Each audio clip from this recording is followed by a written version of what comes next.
16.1 Roles, Responsibilities and Skills of a Coach. Ashley Adamson-Edwards. The skill of organisation involves uh, in coaching consists of many aspects which are involved both prior to a coaching session and after. So, for example, prior, the coach needs to make sure that they have the right equipment for the session, like cones or bibs for perhaps an under-15s football coach, or golf clubs for a golfing coach. Also, they need to be knowing that everyone is structured and prepared well for an event. For example, a basketball coach at a lower level would need to ensure that the referee is in place for a match and how they are being paid for. Also, running a risk assessment for the training session or match type event. For example, in tennis coaching and after school club, the coach would need to run a risk assessment due to the types of hazardous items on the site of the session, or making sure that there is a plan for the fire alarms and when the players need to be escorted.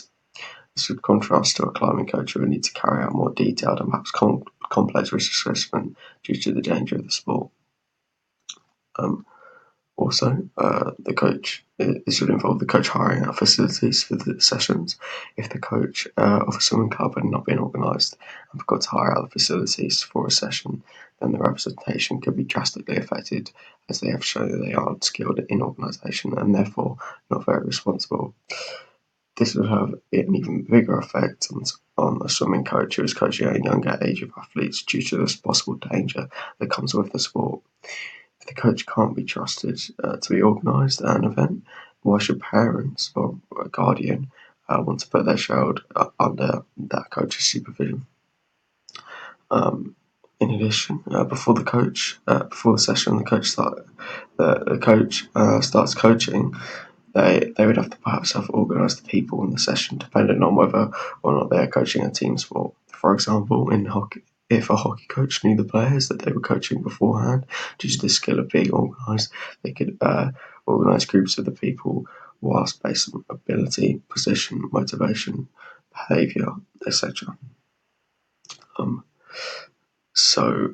After the training session, a coach should have to organise feedback to give to the people that they are training for the next session. This would be relevant to a 100-metre sprinting coach like Glenn Mills specifically, who after his session would organise the way in which they would construct their feedback to the athletes for the next session, so that they can provide more productivity in the next session. This contrasts to a lower level of football, where due to the context of the sport, and the coach would maybe not have to deal with this aspect, but could benefit from doing it, as they could create a better atmosphere on the team. Also, after a session, the coach would need to be dealing with admin issues. So, for example, in rugby, a coach may have to be organised in dealing with a fine on a player for committing a serious incident in the game, which resulted in a player being fined. The coach after the game would need to be organised, and he will provide the funds of the fine and also whether or not the player can be played in the next game or session.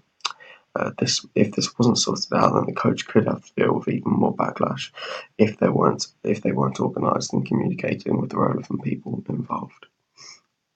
So the advantages of organisation are: one is productivity. So a coach being organised or during a session match type event can cause a high amount of productivity, as there is more time for perhaps training. Whereas if the coach hadn't been organised, then time would be wasted during the session where work could be done. For example, if a golf coach who had been organised and perhaps having the right equipment for a session, would be able to spend more time working on the correct technique that their players have. This contrasts to a tennis coach who hasn't organised and bringing rackets and therefore wouldn't be able to carry out a very productive session.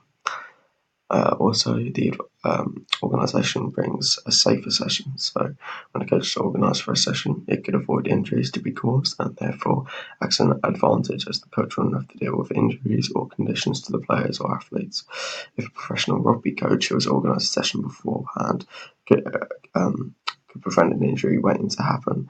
For example, if the coach has been organised and telling the players to wear studs on their boots for the session, then a slip could be prevented and therefore would help towards health and safety.